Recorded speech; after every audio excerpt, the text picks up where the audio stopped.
கடந்த 25/8/24 அன்று ட்ரைப் என்கிற யூடியூப் சேனலில் ஒரு காணொளி வெளியிடப்பட்டுள்ளது. அந்த காணொளியில் பேசிய 2 நபர்கள், அவர்கள் ஒரு வாட்ஸ்அப் உரையாடல் என்று ஒன்றை கையில் வைத்துக்கொண்டு அதில் அனுப்பியோர் பெயரோ அல்லது அதை ரிசீவ் பண்ணவர் அவருடைய பெயரோ எதுவுமே இல்லாமல் அந்த வாட்ஸ்அப் செய்தி என்று கூறி அந்த செய்தியில் இருந்த அந்த வாட்ஸ்அப் உரையாடலில் இடம்பெற்ற சில செய்திகளை இவர்கள் படித்து காட்டுகிறார்கள். அதில் ஒரு குறிப்பிட்ட நபர், அதாவது அவர் பேர் என்னங்க,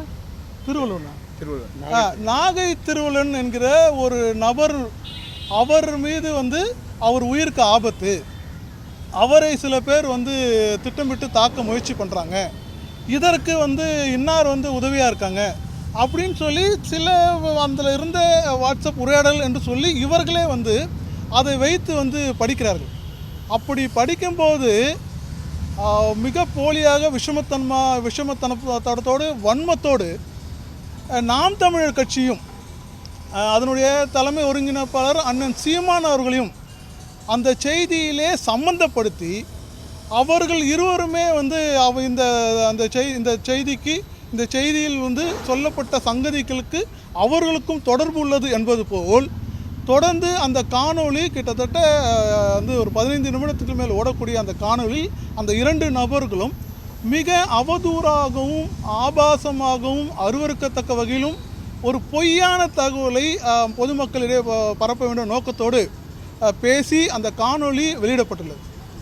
அந்த காணொலியின் அடிப்படையில் அந்த காணொலியை எடுத்துக்கொண்டு அதன் தொடர்ச்சியாக ஒரு சில நபர்கள், சில யூடியூப் சேனல்ஸ், அதன் பிறகு சில இயக்கங்களை சேர்ந்த ஒருங்கிணைப்பாளர் என்று கூறிக்கொள்ளும் நபர்கள், இவர்கள் தொடர்ந்து பொதுவெளியிலும் பத்திரிகையாளர்கள் மத்தியிலும் சமூக வலைதளங்களிலும் தொடர்ந்து இந்த பொய் செய்தியை அடிப்படையாக கொண்டு எங்களுடைய நாம் தமிழர் கட்சியின் மீதும் தலைமை ஒருங்கிணைப்பாளர் அண்ணன் செந்தமிழ் சீமான் அவர்கள் மீதும் தொடர்ந்து அவதூறுகளை பரப்பி வராங்க. இந்த அவதூறுகள் ஏனென்றால் இது ஒரு நபர் உயிர் சம்பந்தப்பட்ட செய்தி என்பதால், ஏனென்றால் நாங்கள் இது போன்ற பல ஆயிரக்கணக்கான லட்சக்கணக்கான அவதூறு செய்திகளை நாங்கள் தினம் தினம் சந்திக்கிறோம், அவைகளை நாங்கள் கடந்து செல்கிறோம். ஆனால் இந்த செய்தி இதை மட்டும் நாங்கள் காவல்துறையிடம் புகார் அளிக்க வேண்டிய சூழ்நிலை ஏன் ஏற்படுகிறது என்றால், இந்த செய்தி ஒரு நபருடைய பாதுகாப்பு சம்பந்தப்பட்ட செய்தி.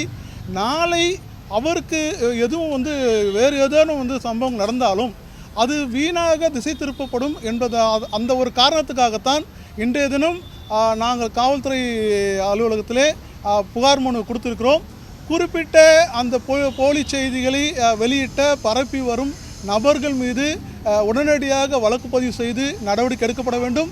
அதோடு மட்டுமல்லாமல் அந்த காணொலிகளை உடனடியாக வலைதளங்களிலிருந்து நீக்கப்பட வேண்டும் என்ற புகார் மொழியை குறிப்பிட்டிருக்கிறோம்.